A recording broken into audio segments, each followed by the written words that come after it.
Before you begin, remove the access panel. Removal.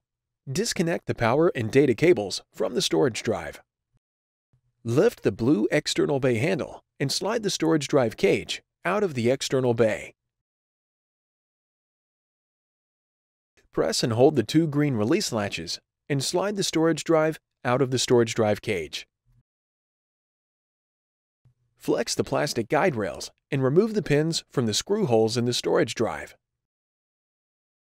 Remove the storage drive. Replacement.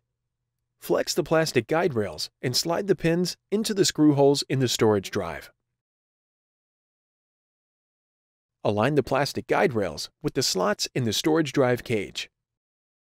Slide the storage drive assembly into the storage drive cage until the two green release latches lock into position and the storage drive assembly is fully seated. Lift the blue external bay handle and slide the storage drive cage into the external bay until it is flush with the front bezel. Release the blue external bay handle. Connect the data and power cables into the storage drive.